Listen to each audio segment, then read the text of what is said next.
Your brain is like a dog with a ball. It doesn't care about the ball in its mouth. It loses interest the second it catches it. It lives for the chase. Dopamine isn't a reward chemical. It's a keep-going chemical. The thrill isn't when you're holding the prize. It's when you're lunging for it. That's biology. That's evolution.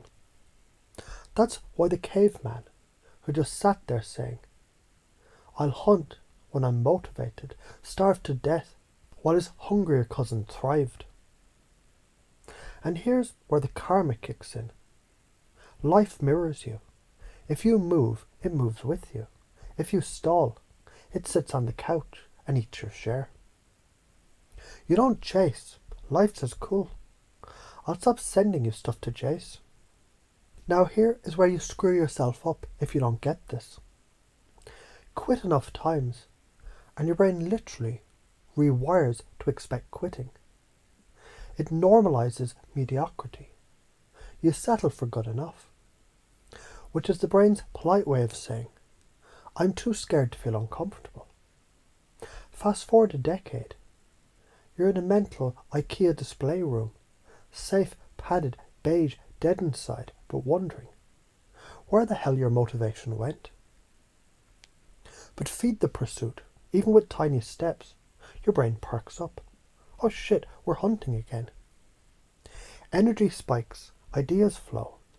You stop waiting for the motivation fairy, because momentum itself becomes the drug. And here's the sneaky part. Your identity upgrades. You stop being someone who tries and become someone who finishes. And people who finish, they don't dream smaller. They aim higher without fear.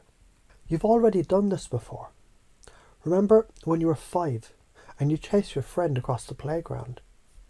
You didn't stop halfway to wait for motivation.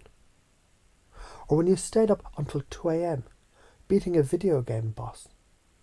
Not because you had energy, because the fight itself gave you energy. That's the same brain you have now. You just trained it into a damn goldfish that circles the bowl instead of exploring the ocean. So here's what's going to happen. You start chasing again in small, consistent bites. You wire in the hunt.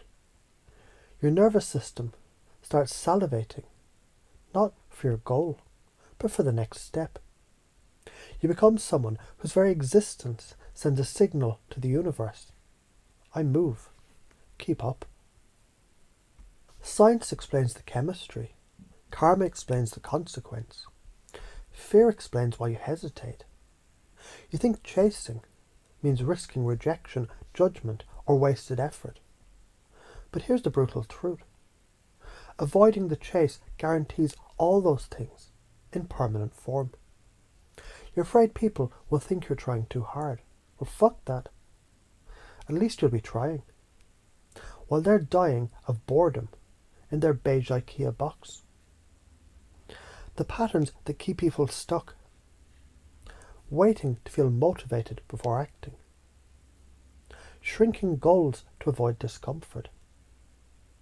Celebrating almost as if it's done. Overthinking until the spark burns out. Quitting early enough to never risk failure. And guaranteeing it anyway. Break these by acting before you feel ready. Act first, chemistry later. That's the paradox.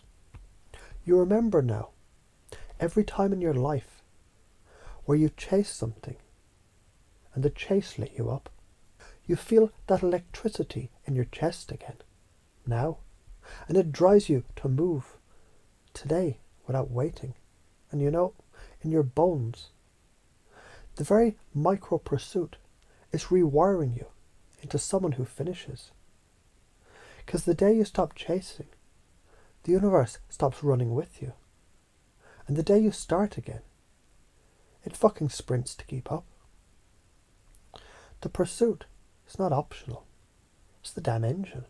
Feed it, and life expands to match your stride. Starve it, and you shrink to fit your cage. So move.